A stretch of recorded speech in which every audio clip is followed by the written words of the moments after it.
Colosenses. Es una carta muy pequeña, son solo 4 capítulos que se representan como en 2 hojas, o sea, es muy corta. No tan corta como segunda y tercera de Juan, que literalmente era un post-it así chiquitico. No, estos ya son 2 hojas, 3 hojas. Y nos vamos a dedicarle unos cuantos domingos a Colosenses, va a estar genial. Colosenses tiene un propósito y quiero que usted lo tenga en mente mientras está acá. Bueno, porque yo vine hoy, sé que van a empezar Colosenses y Colosenses tiene esta pequeña frase que nosotros hemos querido poner ahí para identificarla. Colosenses, Jesús, Señor y dueño. Colosenses va a hacer énfasis en algo especial, en algo que en otras cartas tal vez usted no lo va a ver tan claro. En todas las cartas lo va a ver, pero en esta va a haber un énfasis súper claro en que Jesús es el Señor y el dueño de todo lo que existe, pero que Él lo invita a usted y me invita a mí a aceptar su señorío, o sea, a que Él sea el dueño de nuestra vida. Si bien Él tiene la autoridad y el derecho, y usted se va a dar cuenta en la medida que lee quién es Jesús, se da cuenta que Él tiene la autoridad, pero Él nos va a pedir a nosotros que demos un paso, que tomemos una decisión, y esa decisión es recibirlo a Él como nuestro Señor y como nuestro dueño, como el dueño de nuestra vida. Eso significaría recibir a Jesús como la máxima autoridad para nosotros. ¿Quién es la máxima autoridad hoy en su vida? ¿Quién es la máxima autoridad en su vida? Tal vez si usted está casado, mira al que está al lado y dice, ¿quién es la máxima autoridad? Tal vez usted mira a su esposa, tal vez la mamá mira al hijo o el hijo mira a la mamá, o ya no se sabe, ¿no? Pero ¿quién es la máxima autoridad? Tal vez la máxima autoridad está dentro de usted y usted está pensando es en su corazón, porque los deseos de su corazón tal vez son la máxima autoridad que usted tiene. ¿Quién es su máxima autoridad? Pues Colosenses quiere mostrarle que la mejor decisión que usted va a tomar es encontrar cómo Jesús es el lugar seguro, y que cuando usted encuentra a Jesús y permite o se entrega, se rinde para que Él sea el Señor y el dueño, es la mejor decisión, la más sanadora, la más restauradora, la más importante de su vida. Entonces, teniendo en cuenta este contexto, esta carta está escrita por Pablo, por eso dice abajo que está escrita por Pablo. Pablo, acompañado de uno de sus discípulos o de sus acompañantes, Timoteo, escribe esta carta y se la envía a alguien llamado Epafras. Y Epafras va a ser la persona que tome la carta y la lleve a su iglesia, porque cada una de las cartas está escrita para una comunidad, para ciertas comunidades, como que entonces Epafras, escribí esto, tómalo, llévalo, léelo a los hermanos y estúdienlo y medítenlo, porque esto es lo que Dios quiere decirlos. Entonces Pablo escribe esta carta con el fin y con el propósito de mostrar a Jesús como el Señor y el dueño de la vida de esa comunidad, pero también tiene que preguntarse quién es Jesús para usted hoy, ¿no? Entonces vamos a la acción, porque vamos a comenzar con los primeros versículos, 6 versículos que le pueden cambiar la vida. No sé si lo había pensado antes, pero con unas líneas tan cortas su vida puede ser transformada. Quiero leerle lo que está en los primeros 2 versículos de Colosenses, y es nuestra introducción, y dice: yo, Pablo, y si puede leerlo desde donde está, podría acompañarme. Dice: yo, Pablo, elegido por la voluntad de Dios. ¿Elegido qué? Por la voluntad de Dios para ser apóstol de Cristo Jesús, y nuestro hermano Timoteo, les escribimos esta carta a los fieles hermanos en Cristo que conforman el pueblo santo de Dios en la ciudad de Colosas. La ciudad de Colosas era una ciudad pequeña que estaba en una región en la que Pablo ya había estado, pero el que escribe esta carta parece que no había estado en esa ciudad, pero es una ciudad pequeña, Colosas, ¿no? Es ahí escrita a la gente en pie de cuesta, porque es la ciudad pequeñita, está ahí chiquitica, ¿cierto? Ahí está Colosas. Dice: que Dios nuestro Padre les dé gracia y paz. Hay una frase con la que inicia este versículo: elegido por la voluntad de Dios. Piense en eso, piense en lo que significa haber sido elegido por voluntad de Dios.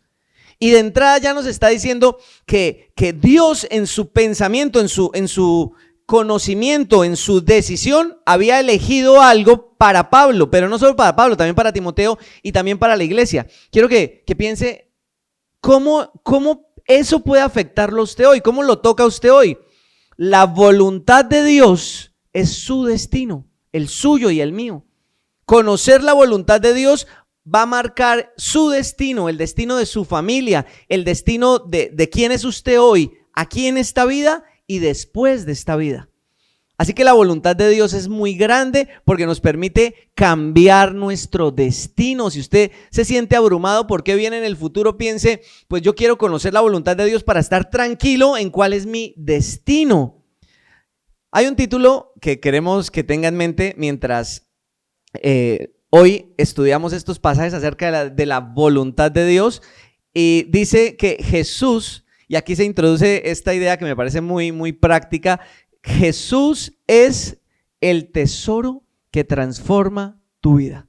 ¿Qué es Jesús? Jesús puede ser el tesoro que transforme tu vida. Voy a volverlo a decir. ¿Qué puede ser Jesús? ¿El qué? El tesoro que transforme tu vida. ¿Usted sabe que hay gente que ha vivido toda su vida buscando un tesoro que cambie su vida?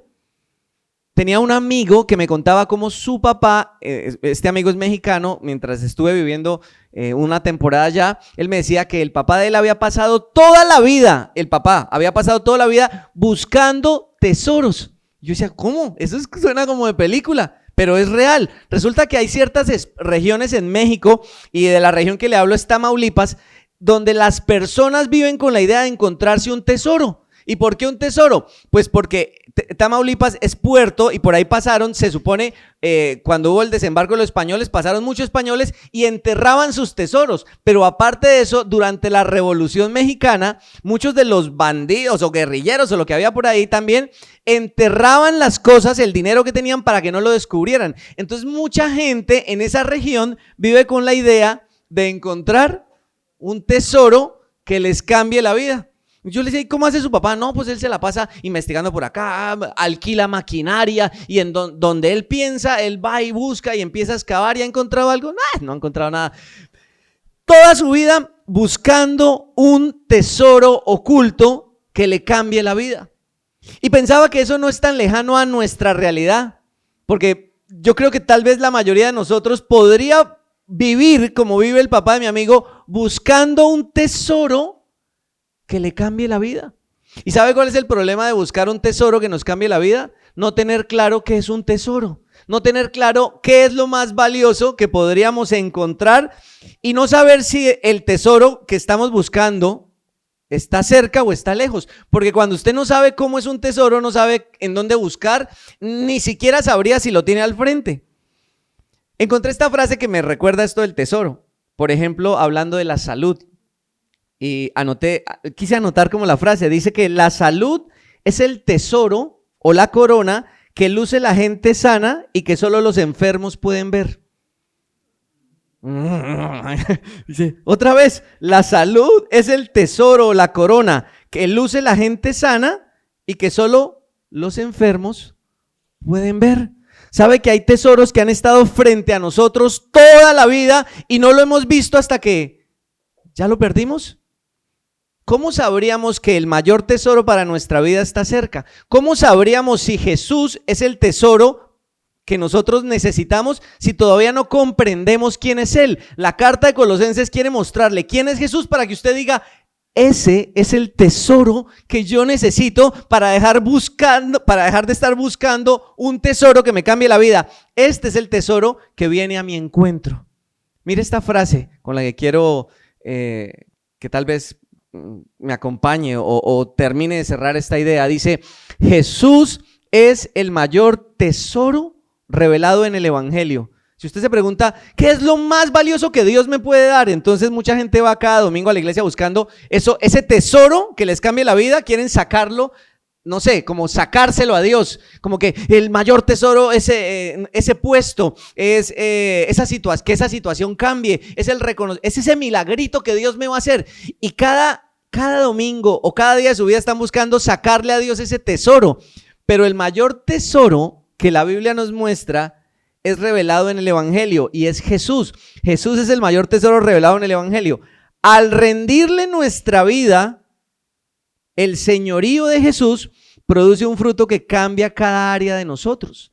cuando entendemos que Jesús es el mayor tesoro y lo recibimos y nos rendimos a ese tesoro, nuestra vida es transformada. Y quisiera que habláramos de eso, de la transformación, de cómo Dios nos transforma cuando encontramos el tesoro que es Él. Por eso vamos a ir a los siguientes versículos, que son el versículo del 3 al 5.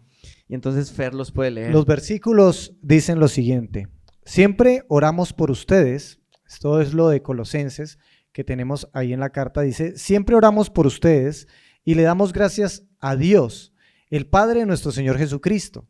Y aquí viene algo en lo que Pablo dejó para que nosotros reflexionáramos, porque hemos oído de su fe en Cristo Jesús y del amor que tienen por todo el pueblo de Dios.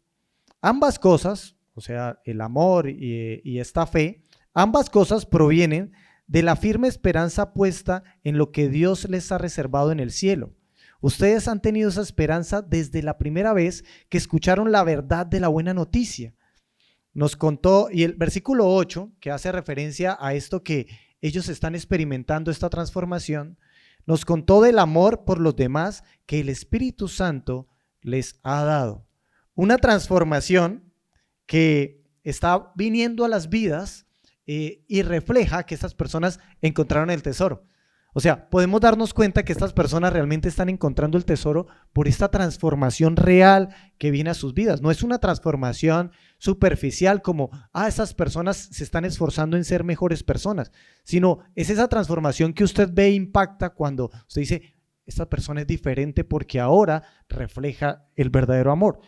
Este punto, podríamos decirlo, el fruto visible de una vida rendida a Jesús. ¿Cómo este fruto o qué es lo que hace visible que una vida realmente ha sido transformada y rendida a Dios, según lo que Pablo les está hablando a los colosenses?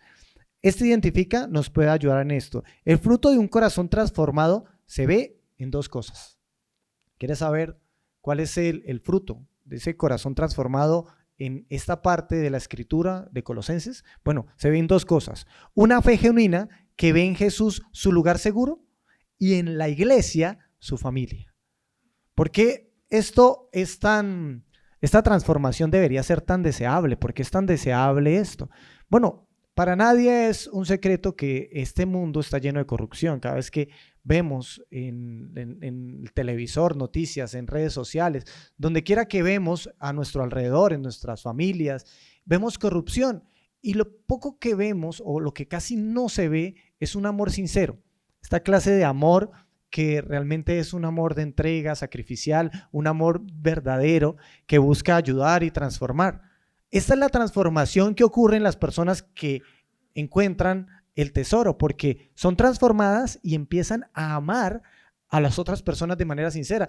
Y no solamente es deseable en cuanto a qué bonito ver que una persona ame así a otra con este tipo de entrega, sino que uno empieza a darse cuenta, yo quisiera tener esa clase de amor que tienen los colosenses, porque yo quisiera recibir ese cariño también para mí. Me gustaría que me amaran de esa forma, de una forma desinteresada. Todo el mundo quisiera que realmente poder tener ese amor dentro de ese amor de otra persona por uno, que no está mirando sus imperfecciones, sino que al mismo tiempo de que lo acepta, lo ayuda a transformarse. Esa clase de amor que me dice, oye, estás mal en esto, pero déjame y yo te ayudo. O sea, un amor que no me deja en el problema, sino un amor que me transforma. Esa es una de las dos cosas que están ocurriendo acá, que Pablo deja claro y visibiliza. Lo expone. Hay dos cosas que se hacen particular, pero una de ellas es esa fe y esperanza en Jesucristo.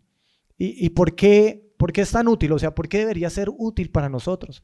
Porque en los momentos difíciles de la vida, que todos en diferentes espacios vamos a experimentar, esta verdadera esperanza da dirección. Por eso ver cómo personas, cuando las cosas se derrumban, como cuando vienen los problemas de la vida, las enfermedades, las angustias, se mantienen firmes en una esperanza. Y uno dice, pero ¿cómo puede soportar? ¿Cómo puede estar lleno? ¿Cómo puede tener paz en esos momentos difíciles? Entonces uno dice, entonces yo sí quiero esa transformación, porque quiero ese amor en mí y quiero también esa firme esperanza que ellos tienen. Una de las historias que me ayuda a ilustrar esto, que estuve leyendo, fue acerca de la caída de la Bolsa de Nueva York. La caída de la Bolsa de Nueva York ocurre en 1929 y se desploma la Bolsa de Nueva York y hace un desastre mundial. Cierran cantidades de bancos y cuando yo leía decía miles de bancos y yo, ¿cómo así? ¿Quebraron miles de bancos? Sí, efectivamente, miles de bancos quebraron. Algo que había previo que es interesante es que en los años 20 eran los años maravillosos de los Estados Unidos, así se denominó a esa época, los años maravillosos. ¿Se imaginan una sociedad en la que todos los emprendimientos parecieran florecer? O sea, la gente emprendía y florecía y las empresas crecían y la gente en esos años pudo ahorrar mucho dinero y tenían casas y compraban carros y podían tener familias grandes y eran muy felices en ese tiempo por la abundancia en cuanto al dinero. Eso era lo que ocurrió, pero de un momento a otro ocurre esta quiebra en la bolsa de valores y la gente pierde sus ahorros y miles de bancos cerraron, más de 3,000 bancos se dieron a la quiebra, todos los ahorros de las personas que estaban muy bien, literalmente quedaron en la calle. Y en esos momentos tan terribles donde empieza la depresión en los Estados Unidos, la gente decide quitarse la vida y muchos se suicidan y muchos dicen no aguanto esto y lo terminan, porque su esperanza estaba puesta sobre ciertas cosas. ¿Sobre qué cosas están puesta nuestra esperanza? ¿Sobre el dinero? ¿Sobre qué está puesta nuestra esperanza? ¿Cuál es nuestro lugar seguro? Porque si dos cosas son las que transforman y una tiene que ver con la esperanza sobre Cristo, ¿sobre qué estará nuestra esperanza? Sobre nuestro proyecto y estas personas que tenían su proyecto de vida, es que este es mi proyecto de vida, esta es mi esperanza. O sobre una relación sentimental, es que en esto está mi esperanza. O sobre mi salud, como podría uno pensar, no, voy a poner mi esperanza en que yo nunca me voy a enfermar. ¿Dónde? En mi trabajo, si soy empleado, si soy empleador en mis empresas. ¿Dónde está puesta mi esperanza? Pero la esperanza debería estar puesta en el lugar seguro y eso muestra que realmente mi vida está siendo transformada. Porque mi vida debería reflejar que los miedos se van yendo a medida que yo estoy poniendo mi esperanza en Cristo. Pero si mi esperanza todavía está en estas cosas, lo que representa mi vida es angustia futura, qué sucederá el mañana, qué va a suceder con mi vida. Esta angustia es producto de que yo no he puesto mi esperanza en el lugar correcto. ¿Y qué me dicen del amor por los hermanos? Porque es el Espíritu de Dios el que hace algo especial cuando esta transformación es real. Es anhelable, porque el Espíritu Santo hace que las personas empiecen a ver como familia a los hermanos en Cristo, a las personas que ya creyeron en Jesús. Y hay una transformación que los lleva a amarse de manera profunda. Un ejemplo de ello es nuestro Señor Jesucristo. Es el mayor ejemplo de esto, porque ¿se acuerdan en el momento en el que Él le lava los pies a los discípulos? Bueno, ellos no son familia de Él. Ellos son sus discípulos y Él es el maestro, Él es el Dios sobre todas las cosas, el que sostiene todas las cosas. Sin embargo, Él toma una toalla y le limpia los pies y le dice, así, con este amor con el que yo los he amado, ustedes también deben servir y deben amar a los demás. Y la persona que realmente ha sido transformada, el mismo Espíritu de Dios le da ese entendimiento. Así como en las guerras, cuando ocurre una guerra y la guerra termina, lo primero, este impulso natural de la gente de salir corriendo a buscar a la familia, es algo también de esa misma forma, es natural en el que es transformado salir corriendo a buscar a su familia en Cristo. Es natural que el que es cristiano y es transformado por el verdadero mensaje salga corriendo a querer construir lazos de amistad. Y aunque es difícil porque yo no conozco a las otras personas, hay que esforzarse y esta persona se esfuerza por construir eso porque el Espíritu Santo lo pone en su vida a impulsarlo, a amarse. Eso es lo que dice el pasaje que leímos. Dice que el Espíritu Santo los impulsaba. Me gustaría leerles un versículo que nos habla acerca de esta transformación cuando el mensaje llega.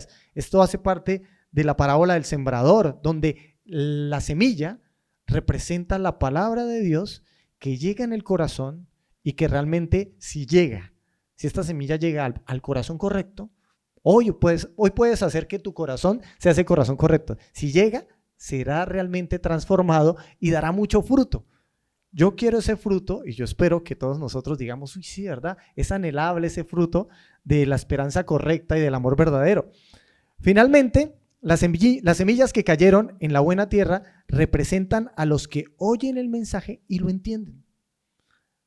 Estos sí cambian sus vidas y hacen lo bueno. Son como esas semillas que produjeron espigas con 100, con 70 y hasta con 30 semillas. Está hablando acerca de un fruto que evidencia que realmente hemos sido transformados. Y ver un fruto en la vida de otra persona es algo que lo puede motivar a uno o desmotivar. ¿Por qué? Porque uno dice, a mí no me pasa eso. O sea, las historias de inspiradoras tienen a veces dos caras, ¿no? Inspiran al que pueden inspirarlo o pueden desmotivarlo más. Y yo siento que a veces eso le pasa a la gente cuando lee la Biblia, como que mira las historias inspiradoras y se desmotiva. Dice, no, pues yo no soy así. Y dice, no, y los creyentes se amaban. Y no, eso a mí no me fluye. No, y los creyentes oraban. No, eso yo no soy capaz de hacerlo. Y entonces uno como que piensa, eso como que no me representa a mí. Yo no estoy en ese team. Y más bien cuando leen por ahí la historia de Caín, ese sí me parezco. No sé, como que uno podría desmotivarse y sentirse más cercano al que fracasa y se meten, como que se hunden en eso y dice, yo soy así. Pero, ¿sabe? No debería ser su historia, porque lo que sucedió en esta comunidad es que Pablo les dice, ustedes están siendo transformados, o sea, ustedes antes no tenían la vida que tienen ahora. Y hay muchas, a mí me gusta ver estas, o las veía antes, estas series de televisión en donde mostraban a una familia que era muy pobre y se volvía rica. Y era gracioso ver cómo esta familia que era pobre, y había una que era como gringa, y entonces era una familia que era muy pobre y encontraron petróleo y de un momento para otro se volvieron millonarios. Entonces, cómo era que vivían los que antes eran pobres, cómo era que vivían como millonarios. Y entonces el punto de esta serie que nos llamaba la atención es cómo la vida le puede cambiar a uno de un momento para otro, tan chévere. Eso es el evangelio. El evangelio llega a cambiar mi vida de un momento para otro. ¿Por qué? Porque me muestra un tesoro que yo antes no tenía. Y si yo tengo este tesoro, mi vida va a ser transformada. Entonces no se desmotive por lo que escucha. O sea, no se desmotive por lo que está escuchando hoy. Una vida llena de esperanza. O sea, que mi esperanza no esté en lo que tengo, sino en lo que es Él. Y una vida en donde yo ahora sé que tengo unos lazos fraternales con personas que no conozco. O sea, Dios me da una familia que antes no tenía. Pero yo necesito encontrar primero el tesoro que me transforma.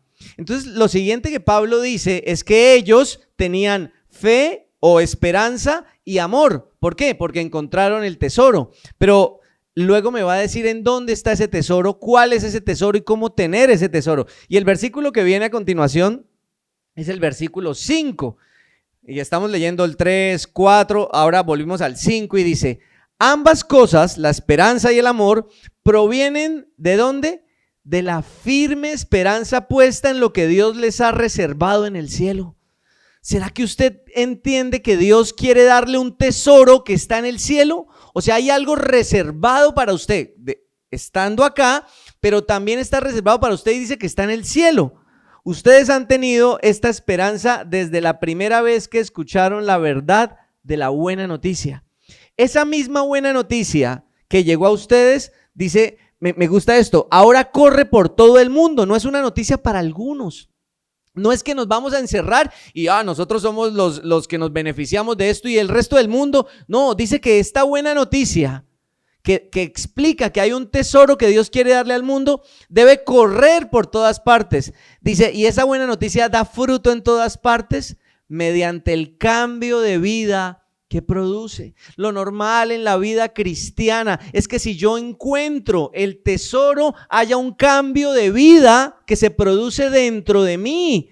No porque ahora me aprendí una serie de reglas y tengo que como que presentarme delante de una autoridad para que me evalúe. No, eso no es la iglesia. Y si ha estado en una iglesia así no funciona la iglesia. Ese no es el plan.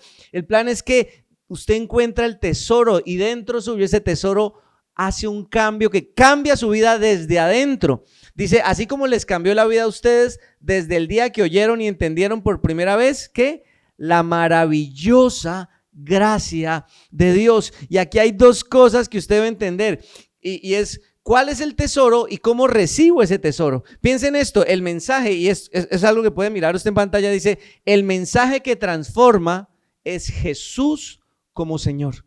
¿Cuál es el tesoro que usted debería encontrar? Usted debería encontrar que el señorío de Jesús, o sea, el que Jesús pueda ser el dueño de su vida, es el mayor tesoro que Dios le está ofreciendo.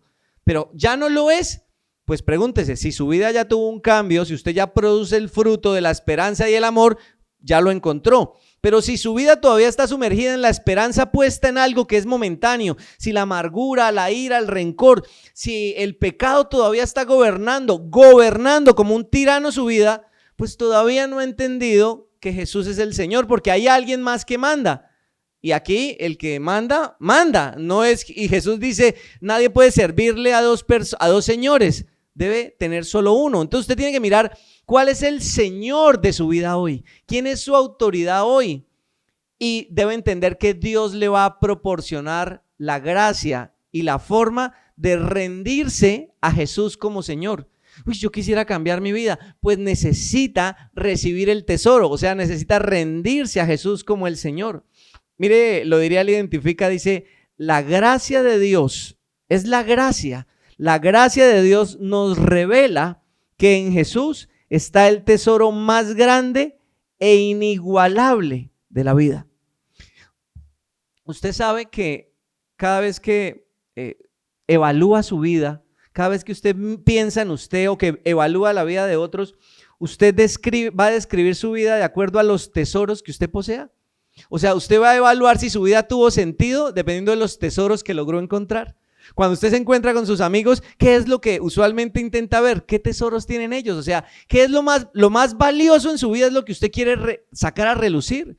Por eso en las conversaciones, unas giran en torno al trabajo, otros giran en torno a los viajes que he hecho, otros giran en torno a la familia. Es que mi familia, mis hijos, mis nietos. Entonces la gente empieza a sacar sus tesoros para hablar de cuán valiosa es su vida, para hablar del significado o lo mucho que la han aprovechado, hablan de sus tesoros, o incluso para hablar de sus tristezas, hablan de los tesoros que han perdido. Es que yo tuve esto, es que yo no tuve esto otro, es que a mí nunca me tocó. Dios quiere hoy darte un tesoro que nadie podría robarte.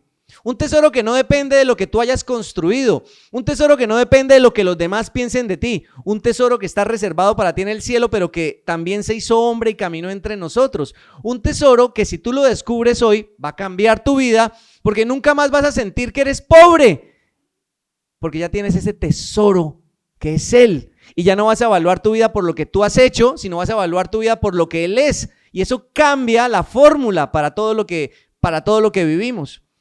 Jesús lo dice en Mateo 6 de esta manera.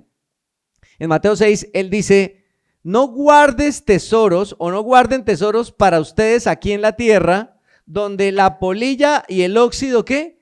Los dañan. Usted puede tener su platica en el banco, ahí se le va devaluando, entonces ya no es suficiente ni quiere ahorrar. No, si la tiene en el banco no le está rindiendo, se le está devaluando, y entonces ya hoy todos hablamos de la inflación, porque hubo un punto en donde sí empezamos a entender de finanzas. Ya no es ahorrar, ahora hay que invertir, y ya ni siquiera es una fuente de ingresos, ahora son 4 fuentes de ingresos, siempre como para intentar decir que mi tesoro va aumentando. Y Jesús dice, venga, esa es una carrera que va a perder. No guarde tesoros, porque todo lo que está aquí en la tierra se devalúa, todo lo que está aquí en la tierra la inflación se lo come. Dice, y donde están los ladrones y entran a robárselos. Esa sí no tengo que explicársela, es más fácil, ¿cierto? Que no le quiten lo que es suyo. Dice, eso pasa aquí en la tierra. Luego dice el versículo 20, más bien, guarden tesoros para ustedes en el cielo, donde ni la polilla ni el óxido los dañarán, y donde los ladrones no pueden entrar a robárselos. Pues donde esté tu tesoro, allí también está, ¿qué? Tu corazón. Esto no es una apología a que los cristianos no ahorran, no son buenos administradores, o no invierten o no tienen finanzas. No está hablando de eso. Mire la última frase, dice, donde esté tu tesoro, ahí estará también, ¿qué? Tu corazón. Hay una anécdota, hay una pequeña historia en el Titanic, que es usted sabe, esta historia triste, gran momento en donde el barco más grande de la historia se hunde. Dice que uno de los personas más ricas que iba en el Titanic, tiene la oportunidad de devolverse a su camarote para sacar algo antes de subirse en la balsita donde lo iban a rescatar. Y él tiene dentro de su camarote todas como que sus posesiones, iba llevando sus tesoros, y tenía joyas y tenía títulos y tenía posesiones. ¿Y sabe qué dice la anécdota? Que él se devuelve y saca de su camarote para llevar al naufragio mientras él está ahí en su balsita. Dice que saca 3 naranjas. ¿Sabe que hay momentos en la vida que le van a enseñar a usted y a mí qué es lo que es realmente valioso? Tal vez hemos venido atesorando cosas diciendo, es que ahora sí, y este título, sobre este título, sobre este título, y mi familia, y el nieto, y entonces siempre pensamos en torno a qué es lo más valioso que podemos atesorar, pero llega un momento en la vida en donde nos recuerda que nada de eso es valioso porque es temporal. Y nos vamos a tener que enfrentar no solo a que la vida es corta, sino que vamos a tener una eternidad y vamos a tener que presentarnos frente a Dios. Entonces, ¿cuál es el tesoro que necesitamos encontrar? Uno que nadie pueda arrebatarnos. Jesús es el tesoro que el Evangelio nos muestra que está en el cielo. ¿Y por qué decimos que está en el cielo? Porque Jesús le dijo a sus discípulos, yo me voy a prepararles un lugar para ustedes para cuando nos veamos otra vez. Pero luego dice, no los dejo solos, les envío el Espíritu Santo. Y entonces ya hablamos de eso en otros episodios anteriores. Pero Jesús es el tesoro. ¿Qué gran tesoro es Jesús? Que nadie va a poder robárnoslo. ¿Por qué? Porque es el tesoro eterno. Y ese tesoro te dice que cuando tú lo tienes, estás en paz con Dios. ¿Sabe por qué Jesús es un tesoro? Porque cuando tú crees en Jesús, cuando tú te rindes a Jesús, dice que tú encuentras paz con Dios, que eres perdonado de tus pecados, que estás puesto a paz y salvo con Él. O sea, Jesús es el tesoro que dice que en la eternidad tú tienes un lugar junto a Dios y que ya no debes tener miedo a la muerte. El que ha superado el miedo a la muerte ha superado todos los miedos. ¿Por qué? Pues porque la muerte, que es esa transición que hacemos, nos atemoriza. ¿Dónde voy a estar? ¿Qué va a pasar conmigo? Y Jesús dice, el que cree en mí tiene vida eterna. Entonces encontrar a Jesús es el tesoro. Jesús es el tesoro. Y la pregunta es si tú ya lo descubriste. Si no has descubierto lo valioso que es Jesús, por eso tienes que oír el Evangelio y aceptar lo que el Evangelio dice. ¿Y cómo lo aceptas? Dice que es por la gracia maravillosa de Dios. La forma en cómo tú recibes a Jesús, la forma en cómo tú te rindes a Jesús, no es a través de un esfuerzo personal, de un mérito que tú tienes. Es la gracia. Por eso Pablo decía, ustedes han escuchado el mensaje de la gracia maravillosa de Dios. ¿Qué significa la gracia? Que tú y yo no hemos hecho méritos para que Jesús nos reciba. Que tú y yo no podríamos hacer algo para que Jesús nos aceptara. Lo que el Evangelio nos dice es que la gracia tomó la iniciativa y se acercó a nosotros. O sea, el tesoro vino a nosotros y nos dice, yo soy el tesoro que tu vida necesita. Necesitas ver que yo soy más valioso que cualquier otra cosa en tu vida. El día que rindas tu corazón a mí, dice Jesús, el día que tú te rindas a mí vas a tener vida eterna. El día que tú te rindas a mí vas a poder tener, de ti van a fluir ríos de agua viva. O sea, hablando de que la vida de Él iba a estar dentro de nosotros. Y todo por gracia. No es una obra que hacemos, no es una iniciativa que tenemos. Es el amor de Dios diciéndonos que por fe, al confiar en Jesús, podemos recibir ese tesoro. Y lo que Pablo le está diciendo a la iglesia en Colosenses es eso. Ustedes encontraron el tesoro y sé que lo encontraron porque su vida fue transformada. Ustedes ya no viven detrás de otros tesoros. Ustedes ya no están tristes y deprimidos porque no tienen ese o ese otro tesoro. Ustedes ahora tienen a Cristo y Cristo cambió sus vidas. Encontraron el tesoro. Y ese tesoro también es para nosotros. Y cada uno debe evaluar cuál es el tesoro que guarda en su corazón. ¿Quién es la autoridad? ¿Quién es la mayor autoridad en tu vida? Va a hablar de cuál es tu mayor tesoro. Y tienes que hacerte esa pregunta. Por eso, tal vez, volviendo a los versículos del inicio.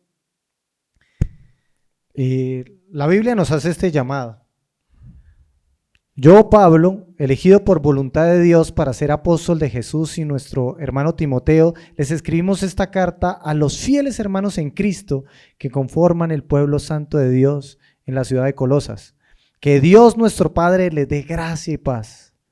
Ustedes se enteraron de la buena noticia, ese mensaje que estamos hablando. Ustedes se enteraron de la buena noticia por medio de Epafras, nuestro amado colaborador. Él es fiel servidor de Cristo y nos ayuda en nombre de ustedes. Aquí, si bien es genial poder escuchar un mensaje que me puede transformar, que me transforma, hablo para las personas que todavía no son creyentes y dicen, oye, hay algo ahí que yo quiero. Esta parte, este pedazo es para el que ya había aceptado este mensaje de Cristo y lo recibió. ¿Cómo tú, que ya eres cristiano, recibiste el mensaje? ¿Y qué sucedió en ese momento en el que tú recibiste el mensaje? Mira que alguien te lo transmitió, un hermano, la iglesia, personas que te amaban y que querían que tú conocieran esta palabra, y tú conociste esta palabra porque alguien se dispuso y se preparó. ¿Cómo va a otras personas a escuchar este mensaje? Piénsalo de esta forma, que me parece interesante. ¿Cómo era tu vida antes de Cristo? ¿Hacia dónde iba? ¿Una vida sin propósito? ¿Te acuerdas de ese día? ¿Te acuerdas de ese momento antes de Jesús? ¿Una vida de angustia que se llenaba de temores? ¿Qué pasaría si tu vida siguiera en ese mismo camino? Te hubieses perdido, te hubieses destruido a ti mismo. Tú eras consciente de hacia dónde iba tu vida sin Jesús y el vacío que se vivía y que se tenía cuando tú aún no conocías a Jesús. Y luego llega Jesús y restaura tu corazón y llena tu corazón de alegría, y ahora tú te sientes lleno, y ahora sabes que tienes una esperanza y tienes un propósito, y ahora fluye en tu corazón un amor por los demás y empiezas a ver los milagros que Dios hace contigo. Y entonces cuando tú ves a estas personas que te rodean que todavía no tienen a Cristo, ¿no te impulsa a compartir ese mensaje? Claro, ¿dónde te encuentras tú con ellos? ¿No? Yo me encuentro con ellos en mi trabajo, en mi casa, en el lugar donde hago deporte, en el lugar de estudio. ¿Dónde te encuentras con esas personas que aún todavía no conocen de Cristo? Y uno se ríe con ellos y uno los ve reírse. Y hay momentos en que no paras y te dan ganas de llorar porque ellos todavía no tienen a Jesús. Y muestran ellos a través de sus palabras que todavía tienen miedo a la muerte. Ese miedo que Dios te arrancó cuando tú conociste a Jesús. Entonces es necesario que no callemos. Lo que dice la palabra es que Dios te va a utilizar a ti y es tiempo de que hables. Oramos, entonces deberíamos orar hoy para que Dios quite nuestro miedo, para que podamos decirle la palabra a todo mundo y todas las personas puedan decir, alguien me habló de Jesús y yo fui salvo por él y mi vida se restauró y yo pude conocer al Dios verdadero. Realmente mi vida se transformó. No cambié actitudes en mi vida tratando de ser mejor, sacando mi mejor potencial. No, el Espíritu de Dios entró en mi vida y cambió algo desde lo más profundo. Y ahora entiendo quién es Él, entiendo hacia dónde voy y mi vida está transformándose y mis miedos se están yendo y cada vez tengo más paz y cada vez tengo más alegría y cada vez entiendo más el propósito de mi vida. Eso es lo que nosotros deberíamos orar hoy, que Dios nos llene de valor para poder llevar este mensaje. Oremos pensando en esto. Quisiéramos que esta frase pudiera darnos ese entendimiento de lo que hoy hablamos. Todos buscamos algo que valga la pena en la vida. Jesús es el único tesoro que permanece y que llena de verdad. Si hoy le entregas tu vida, su amor puede darle un nuevo rumbo a todo. ¿Darás hoy ese paso? ¿Invitarás a otros a dar ese paso? Oremos a Dios en esta mañana. Señor Jesús, queremos que tú nos llenes de valentía.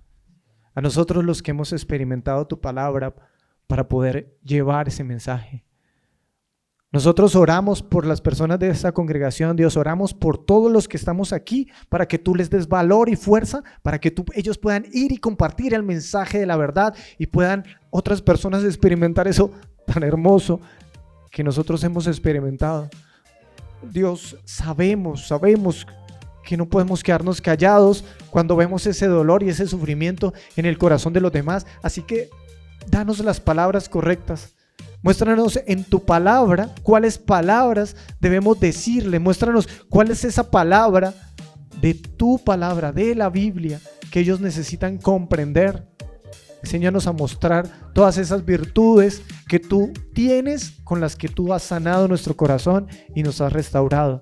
Oramos porque seamos esa iglesia que quiere ser luz y brillar delante de otras personas para que ellos puedan ver Dios, ¿quién eres tú y cuál es tu grande amor para con ellos?